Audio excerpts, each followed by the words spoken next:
Hey guys, what is up? Welcome into another Patreon video. I'm going to leave this exclusive on Patreon for 1 week, similar to what I did with my Landon Dickerson breakdown, which if you haven't, make sure you can go check that out. Love Landon Dickerson. So today, going to do something fun. I'm going to kind of react to what Daniel Jeremiah was saying in his mock draft with the potential of the Chargers taking Jaylen Waddle.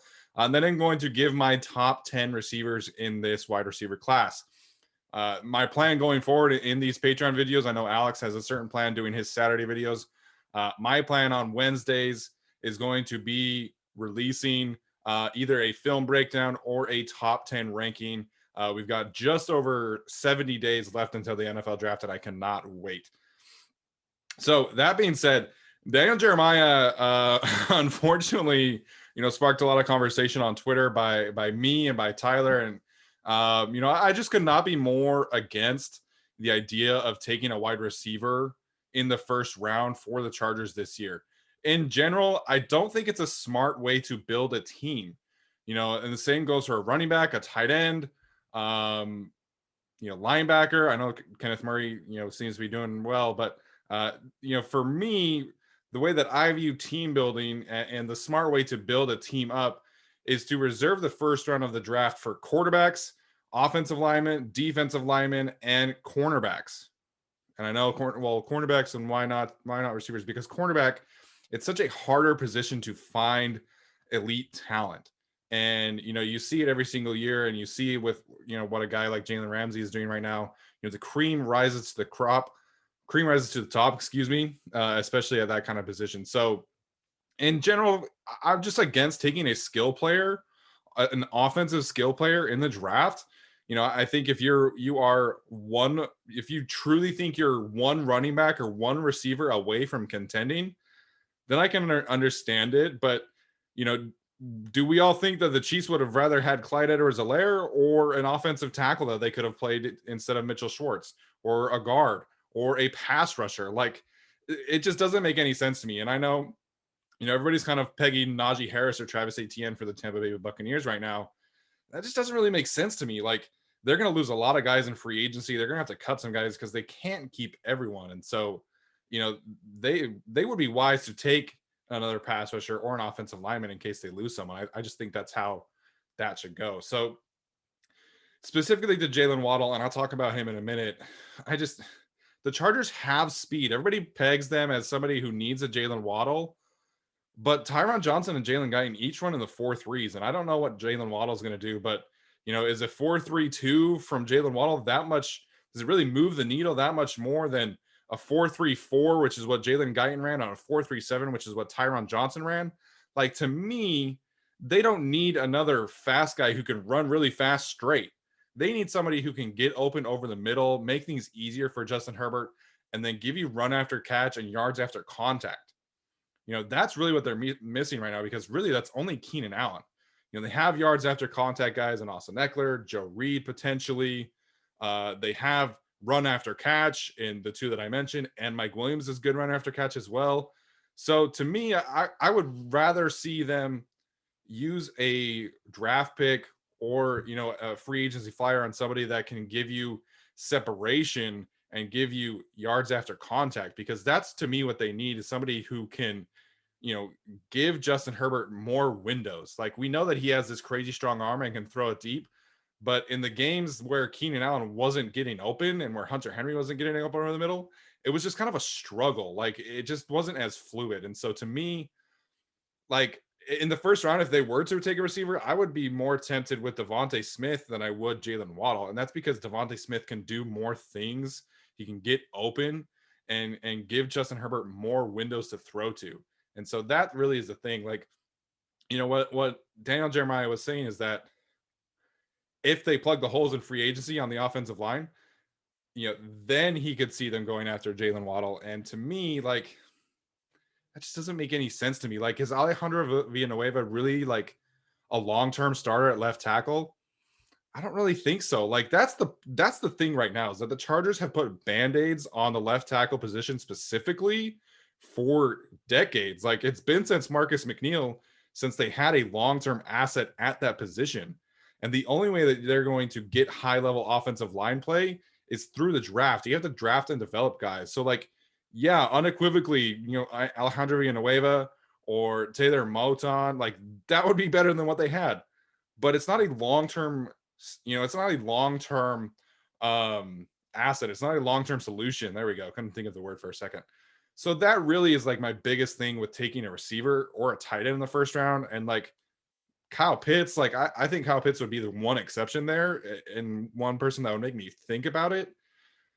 But the main goal of the offseason for the Chargers this year has to be maximizing and protecting Justin Herbert while he's on this rookie contract.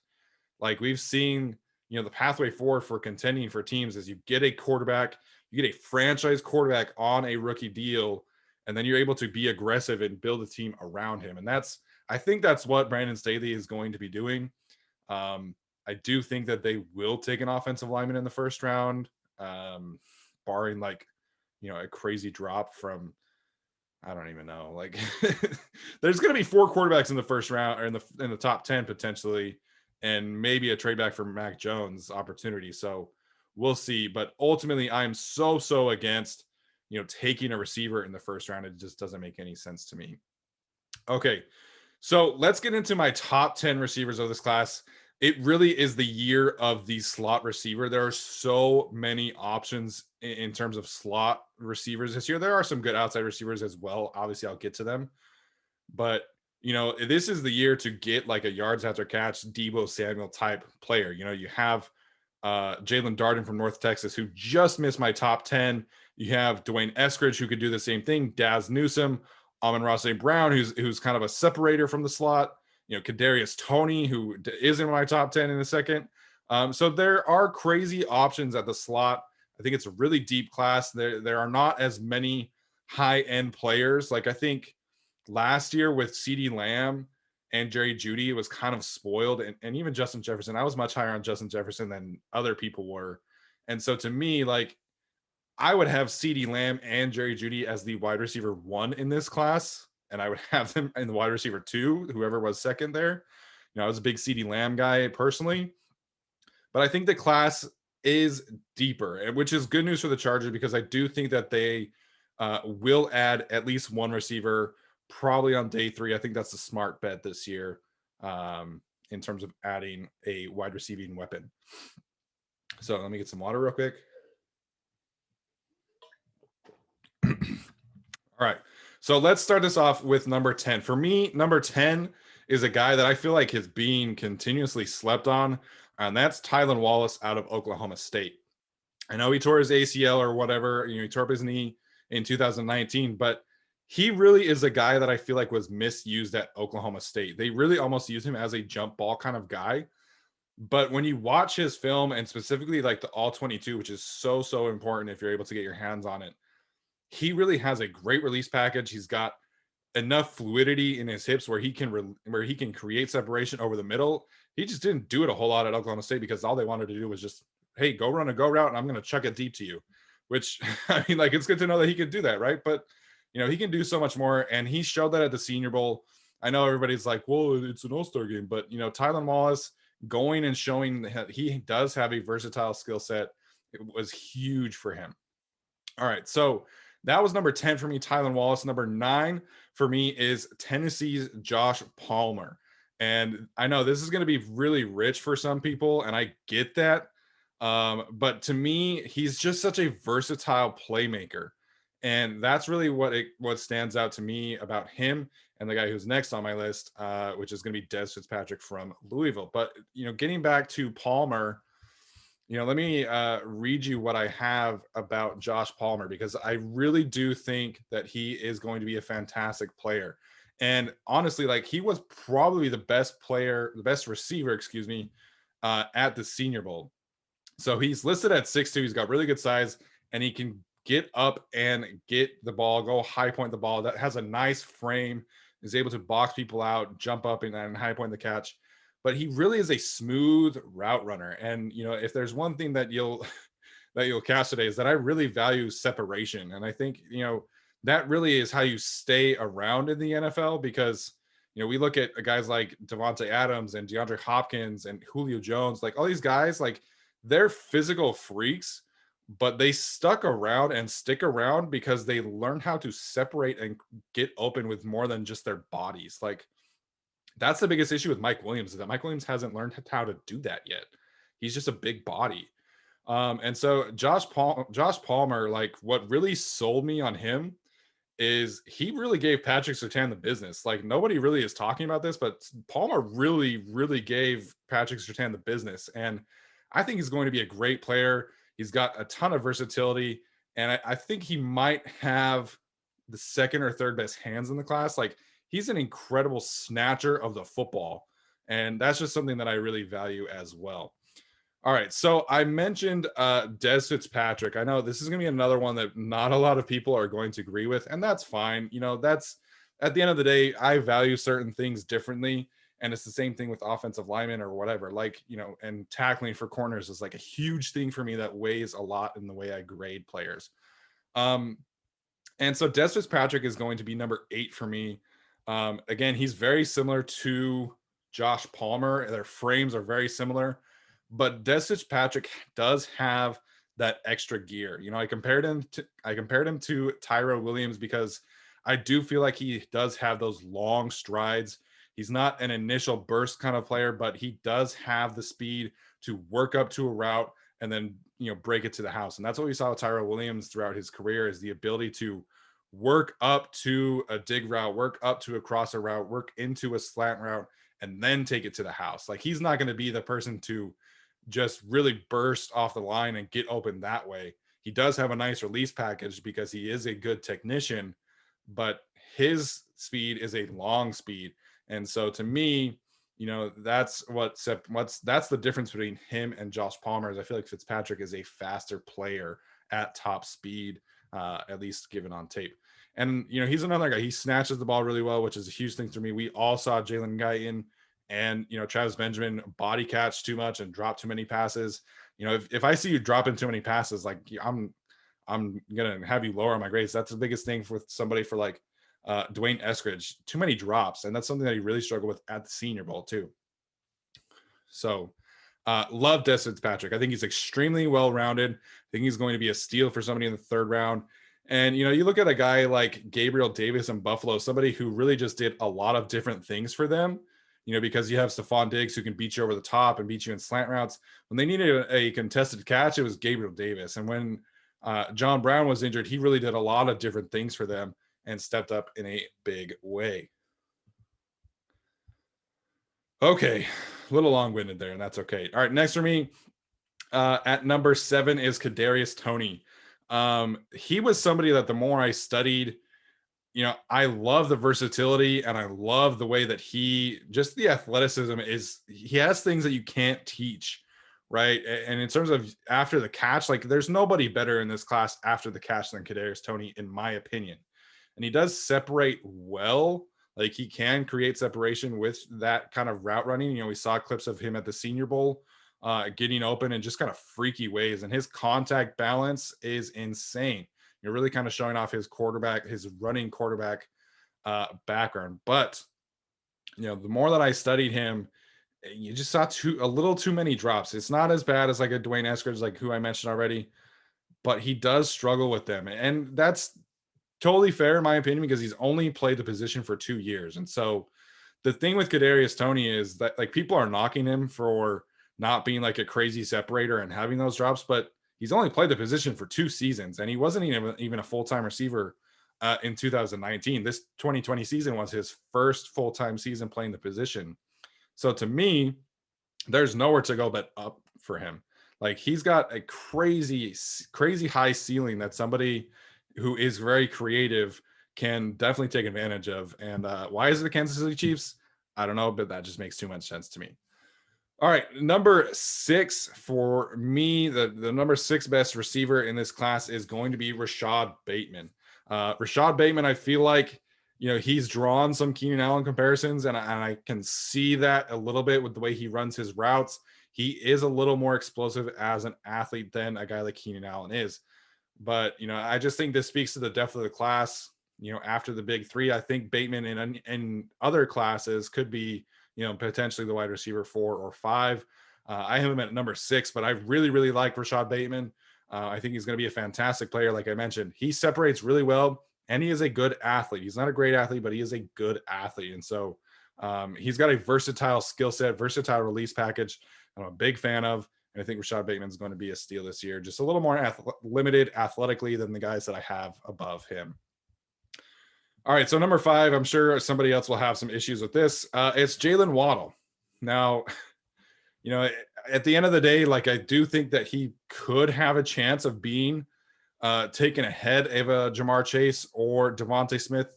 Obviously, more on them later. Because of his speed. Like that's what you get. He is the best run after catch guy in this class. His speed is outrageous, and his body control, his jump ball athletic ability is very sneaky, and he is a great athlete.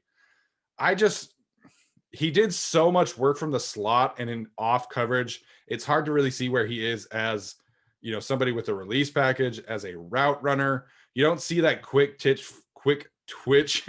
Oh my gosh, I always say quick twitch fluidity in his hips as he's rounding his routes. I feel like, I just would have liked to see a little more versatility from Jaylen Waddle. That to me is the separation between the next few guys and Waddle, is that Waddle is a great deep threat. He's a great yards after catch kind of guy, but I just want to see a little more versatility as a route runner. And that really is the biggest difference for me. Not to knock him, wide receiver 5, he's probably going to be the second or third receiver taken. I think he's going to be a special talent. Because of that, until I see that versatility, I'm not ready to give him like a wide receiver 1 stamp of approval. And that really is the difference between these next few guys and Waddle. All right, so number 4 for me, North Carolina's Dyami Brown. Now, this is somebody that I had to watch twice. I watched most of these players twice, but I had to watch Dyami Brown twice because, I wasn't a huge fan of him. I had a second round grade on him until I watched him a second time, because his release package is so good, and he's so sudden off of the line of scrimmage. He really gave me Devontae Adams vibes in that sense. I hate slapping player comparisons on people. If you follow me, you know that is the case. But I'm just a big fan of the way that he gets off of the ball and goes. There's no nonsense about him. He does not dance at the line of scrimmage. He makes 1 or 2 cuts and then he goes. And he is so fast. He's one of the best vertical route runners in this class, and he really creates separation with his speed, with his footwork, with his hips, with his hands, and he tracks the ball extremely well. He high points it really well. I think Dyami Brown, if the Chargers are sitting there in the second round and Dyami Brown is on the board, I would consider that if they get a left tackle in the first round and address him on a bunch of other things in free agency. But Dyami Brown to me is going to be a special player, and I'm a huge fan of his. All right, sorry about that. Okay, final 3. So this is my top 3 receivers. This is the cream of the crop. Number 3 for me is Elijah Moore from Ole Miss.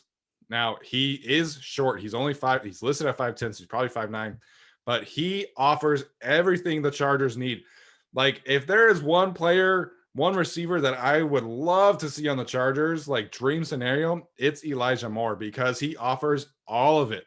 He offers you separation. He offers you speed. He offers you yards after contact. And he has the best hands in the class. Like, his hands are incredible.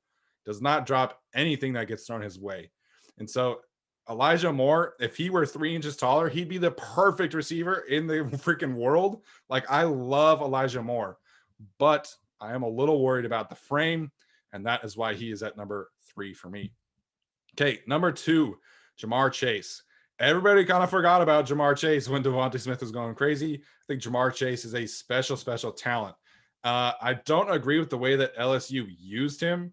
They kind of reserved like the over the middle routes for Justin Jefferson, and that's fine. I totally get it. Justin Jefferson is a great player, but it was almost like exclusively go routes for Jamar Chase at LSU. And I think he could be so much more than that. He does have good speed. He does have great physicality. He's a very physical route runner.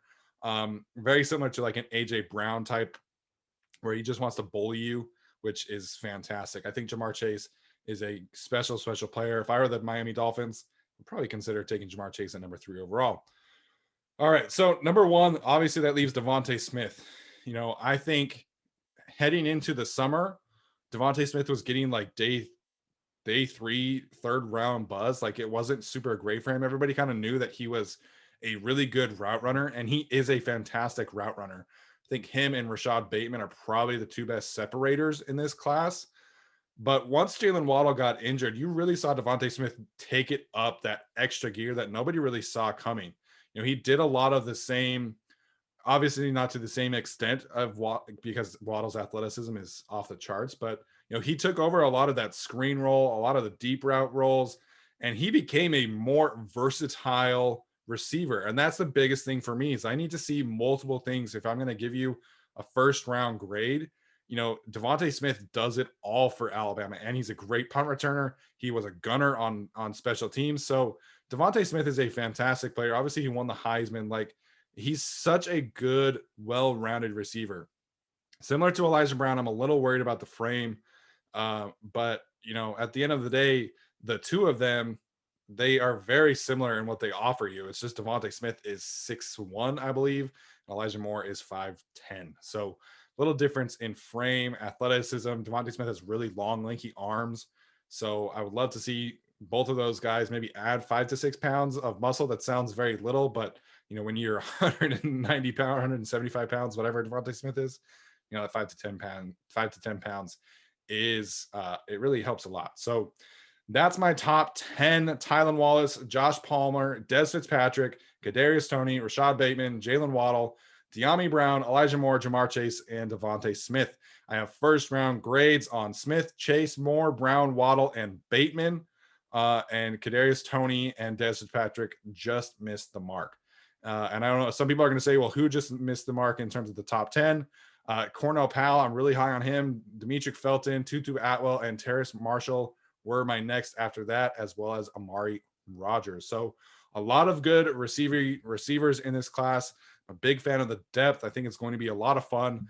And hopefully the Chargers are able to grab at least one of them in the later rounds. And I know they just met with this Charleston kid who I haven't watched yet, but that is my top 10.